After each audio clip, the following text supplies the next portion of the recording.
কিশোরগঞ্জের কুলিয়ারচর উপজেলার জগৎচর গ্রামের বাসিন্দা কাশেম মিয়া। এদেশের সিংহভাগ মানুষের মতো তারও টানাপোড়েনের সংসার। এই টানাপোড়েনের সংসারে এক মুঠো সুখের ছোঁয়া দিতে কাশেম মিয়া চেষ্টা করছেন প্রতিনিয়ত। বেশ কবছর আগে ব্যতিক্রমী একটি কাজ শুরু করেছিলেন তিনি, এবং এ উদ্যোগই তাকে এনে দিতে শুরু করেছে সমৃদ্ধি ও সচ্ছলতা।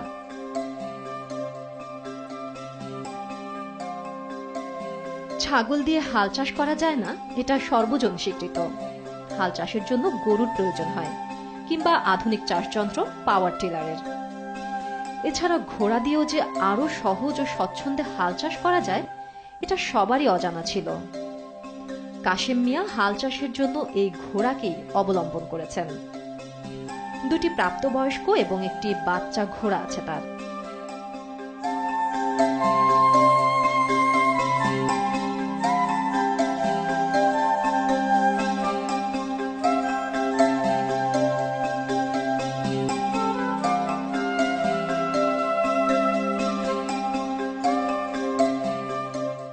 একসময় দিনমজুরি করে জীবিকা নির্বাহ করতেন কাশেম মিয়া।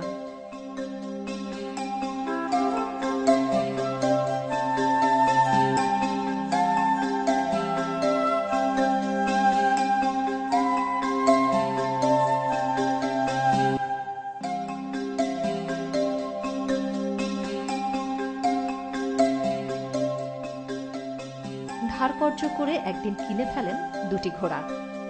সেই থেকে চলছে তার ঘোড়া দিয়ে হাল চাষ।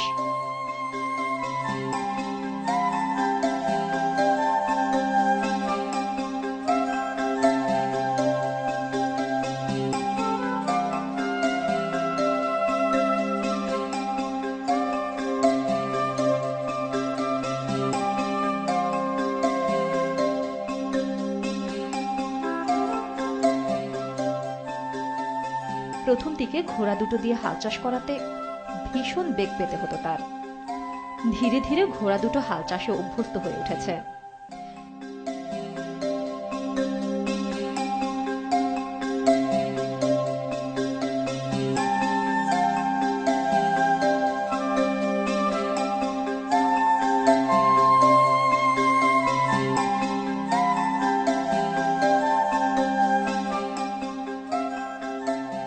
এখন গরুর চেয়েও দ্রুত ঘোড়া দিয়ে হাল চাষ করতে পারেন কাশেম মিয়া। গরু দিয়ে 1 বিঘা জমি হাল চাষ করতে হয় 3 থেকে 4 বার, সময় লাগে কমপক্ষে 2 দিন। আর ঘোড়া দিয়েই সেই জমিটি চাষ করা যায় 2 হালেই।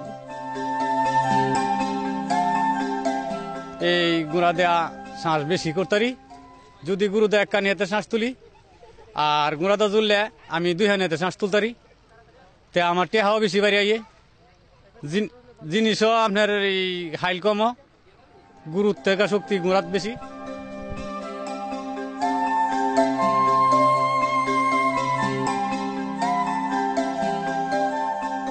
ঘোড়া দিয়ে হাল চাষ করে কাশেম মিয়ার সময় যেমন সাশ্রয় হচ্ছে, তেমনি বেড়েছে তার আয়ের পরিমাণও। তাছাড়া গরুর চেয়ে ঘোড়ার বাজার মূল্য অনেক কম, কম খাবার খরচও। সব মিলিয়ে ঘোড়া দিয়ে হাল চাষ করে এলাকায় চমক সৃষ্টির পাশাপাশি কাশেম মিয়া সংসারেও নিয়ে এসেছেন কাঙ্ক্ষিত সচ্ছলতা। রাজকীয় ঘোড়া শেষ পর্যন্ত আমাদের কৃষিকাজেও প্রতি ডেইলি আপনার 300-400 টাকার ইনকামও আমার খুব ভালো সুখে সংসারই চলছে। আর ওখানে বর্তমান যুগে এই বেশি আমি আল্লাহ পাক রাখছে, আমি এই বেশি চলতেছি। আর ওখানে বর্তমান যুগে আরো থাকবার আশাও করি আল্লাহ যদি